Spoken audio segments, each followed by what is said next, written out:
This is We Are Change Radio Manchester.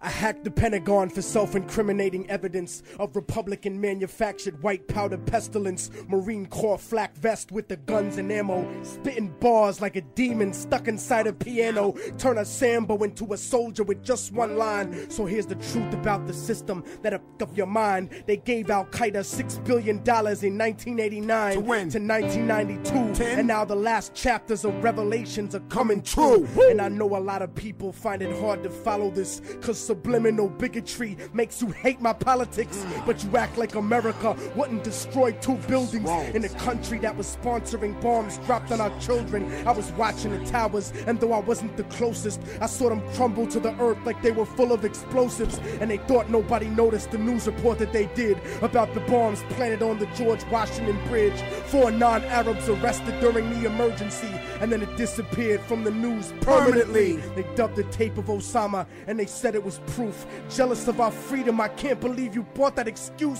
Rocking a motherfucking flag don't make you a hero. Word to ground zero. The devil crept into heaven, God overslept on the 7th. The new world order was born on September 11th. And just so conservatives don't take it to heart, I don't think Bush did it. Why? Because he isn't that smart. He's just a stupid puppet taking orders on a cell phone from the same people that sabotage Senator Wellstone. The military industry got it popping and locking, looking for a way to justify the Wolfowitz doctrine. And as a matter of fact, Rumsfeld, now that I think back, without 9/11, you couldn't have a war in Iraq or a defense budget of world conquest proportions, kill freedom of speech and revoke the right to abortion, tax cut extortion, a blessing to the wealthy and wicked, but you still have to answer to the Armageddon you scripted. And Dick Cheney, you fucking leech, why don't you tell him your plans about putting your pipelines through Afghanistan and how Israeli troops train the Taliban from Pakistan? You might have some house niggas fooled, but I understand. Colonialism is sponsored by corporations.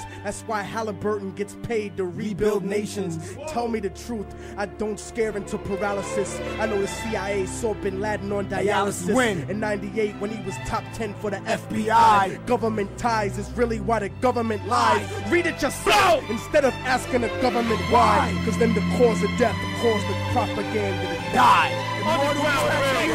That was Immortal Technique, Virtuosic Veracity, and what a way to start the show. You're listening to We Are Change Radio Manchester. Welcome to the November podcast. I'm Tony Legend. Coming up this month, I have our regular feature, Meet the Members, where I chat to other members of We Are Change Manchester and find out what they're all about. I'll also be covering the new biometric ID card scheme, which was introduced here in Manchester recently, and I have a speech from Lord Monckton, who has been on a tour of the United States, raising awareness of the dangers of the Copenhagen Treaty. But first things first, a couple of weeks ago I took a long bus trip up to St Andrews in Scotland, where the G20 were meeting at the Fairmont Hotel. The hotel is in a remote part of Scotland, but it didn't stop a group of dedicated people coming together to make their voices heard. I asked people why they had taken to the streets to protest. Just protesting against the G20 meeting, the fact that the policies are just going to be business as usual. They're not interested in addressing issues such as poverty, nuclear deterrent, or the war in Iraq and Afghanistan. They're just going to keep bailing the banks out where public services are going to be clashed. I work for Dundee City Council, and public services will suffer in the next few years. They've talked about the collapse of the banks, and they want to move back to business as usual. They're only thinking about the planet, and they're only thinking about the local. They're not thinking about community groups, they're not thinking about the posties, they're not thinking about workers. Revolution! One solution! Revolution! One solution! Revolution! One solution! Revolution! One solution! Revolution! Nations such as the US, Britain, China, they don't really care about what's happening with the local populace and with local issues. They only concern themselves with the interests of the rich, like lobbyists, businessmen, and other people. And I kind of hope that they would be able to listen to us. I'm here because I live locally, and because for me, I think it's totally legitimate case to go along, and if there's a meeting of assemblies like the G20, I think it's totally legitimate for other organisations to meet and voice opposition to the kinds of decisions that are going to be being made by G20.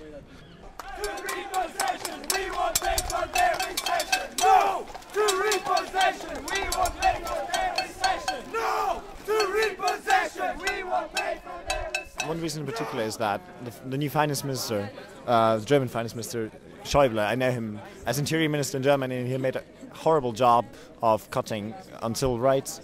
And so I really fear what he's going to do to the world as finance minister of Germany, especially as member of the G20. I don't think the people are really being represented well in the G20, so that's what I'm here for.